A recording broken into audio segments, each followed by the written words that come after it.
좋은 아침입니다. 하나님께서 오늘도 우리에게 귀한 하루 주셨습니다. 말씀을 통해 우리의 걸어갈 길, 또 하나님께 영광 돌리는 그 길을 함께 말씀을 통해 찾아보도록 하겠습니다. 함께 나눌 말씀은 열왕기하 4장 1절에서 7절입니다.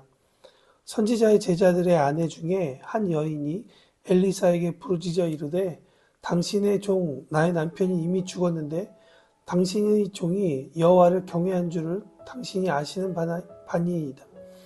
이제 빚 준 사람이 와서 나의 두 아이를 데려다가 그의 종을 삼고자 하나이다 하니 엘리사가 그에게 이르되 내가 너를 위하여 어떻게 하랴? 내 집에 무엇이 있는지 내게 말하라. 그가 이르되 계집종의 집에 기름 한 그릇 외에는 아무것도 없나이다 하니 이르되 너는 밖에 나아가서 모든 이웃에게 그릇을 빌리라. 빈 그릇을 빌리되 조금 빌리지 말고 너는 내 두 아들과 함께 들어가서 문을 닫고 그 모든 그릇에 기름을 부어서 차는 대로 옮겨 놓으라 하니라. 여인이 물러가서 그의 두 아들과 함께 문을 닫은 후에 그들은 그릇을 그에게 가져오고 그는 부었더니 그릇에 다 찬지라. 여인이 아들에게 이르되 또 그릇을 내게로 가져오라 하니 아들이 이르되 다른 그릇이 없나이다 하니 그름이 곧 그쳤더라. 그 여인이 하나님의 사람에게 나가서 말하니 그가 이르되 너는 가서 기름을 팔아 빚을 갚고 남는 것으로 너와 내 두 아들이 생활하라 하였더라. 아멘. 오늘 우리가 공동체 성경 읽게 될 본문 열왕기하 4장에서 6장은 선지자 엘리사의 놀라운 기적들이 기록되어 있는 곳입니다. 내용을 보면 선지자 과부의 기름병 증일근 사건, 엘리사를 접대한 수넴 여인의 아들을 살려낸 굿솥에 잘못 넣은 채소로 인해 독이 퍼졌을 때 그 상황 가운데서 가루를 뿌려 독을 제거한 사건, 보리떡 20개와 자루에 담긴 채소를 100명과 함께 먹고 남긴 사건, 그리고 아람 군대 장관은 나아만의 병을 고치고 물에 빠진 도끼를 빼어내고, 또 아람 군대가 북이스라엘을 공격하려 할 때 불말과 불병거로 도우시는 하나님의 능력을 보이는 일들이 일어나게 됩니다. 여러분, 자세히 생각해보면, 찬찬히 생각해보면 우리가 읽고 있는 이 책의 이름이 무엇이죠? 열왕기하입니다. 도대체 왕들의 이야기가 담겨야 할 본문에서 왜 이렇게 많은 지면을 통해서 왕들의 이야기가 아니라 엘리사의 이야기가 주가 되어서 우리에게 이야기하고 있을까요? 열왕기하 3장을 보면 북이스라엘이 왕이 자신에게 종을 바치다가 배반한 모압을 치기 위해 남유다 그리고 에돔왕까지 연합하여서 세 왕이 전쟁을 치르려 합니다. 세 왕은 연합하였으나 정작 전쟁터에 나가서 군병과 군마에게 줄 물이 없어서 큰 위기에 빠지게 됩니다. 북이스라엘 왕은 조공을 받아 국가의 경제에 도움이 되고자 군대를 일으켰지만 경제 유익은커녕 지금 전쟁을 치르기도 전에 군병들을 위험에 빠뜨리는 그러한 일을 결과를 주었습니다. 그리고 우리가 읽은 본문을 포함하여 4장과 6장에 보면 엘리사를 통해 기적의 이야기가 주어졌다라는 것을 볼 수 있습니다.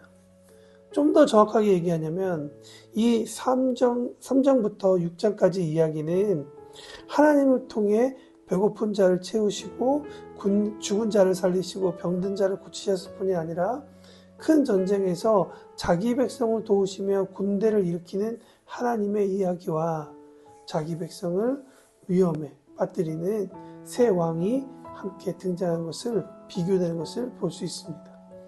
그래서 열왕기하는 이 책을 읽는 독자들에게 질문하고 있습니다. 과연 너희의 진정한 왕이 누구이냐? 북이스라엘과 남유다 그리고 에돔까지 왕이라 불리우던 사람들은 진정으로 이스라엘을 구원하거나 도움이 되지 못했습니다. 엘리사를 통해 일하신 하나님은 가난과 죽음, 병듦 그리고 적군의 공격으로부터 구원하시고 살리실 뿐만 아니라 보호하셨다라고 우리가 이야기가 전개된 것을 우리가 볼 수 있습니다. 열왕기 하는 우리에게 말하고 있습니다. 왕은 하나님의 말씀을 따라 백성을 다스리고 보호하는 자다. 그리고 그 왕은 진정한 왕이신 하나님께 순복해야 한다라는 것을 말하고 있죠. 그래서 진정한 이스라엘 왕은 다른 누구도 아니라 바로 하나님 그분이시다라는 것을 우리에게 이야기하고 있습니다. 이 메시지는 열왕기하가 언제 쓰여졌는지를 알면 조금 더 명확해집니다. 열왕기하의 기록 연대를 보면 보통 바벨론 포로기라고 이야기를 합니다. 남과 북으로 나뉘었던 이스라엘이 북은 아시리아에게 그리고 조금 있다가 남쪽은 바벨론에게 패망한 후에 기록된 책이 열왕기하입니다. 그러니 만국인들에게 이 기록은 이스라엘이 패망한 이유를 분명하게 알려주고 가르쳐주기 위해 기록되어 있다고 볼 수 있습니다. 진정한 왕이 누구인지를 무엇보다 많은 예언자들을 통해 하나님께서 말씀하신 메시아 시대를 기대하며 이 열왕기하를 읽어 나갔다는 것이죠. 그러면 열왕기하는 무엇을 얘기합니까? 진정한 왕을 기다리자. 진정한 왕을 우리가 기대하자라고 볼 수 있습니다. 사랑하는 성도 여러분, 열왕기하는 그래서 우리에게도 동일하게 질문하고 있습니다.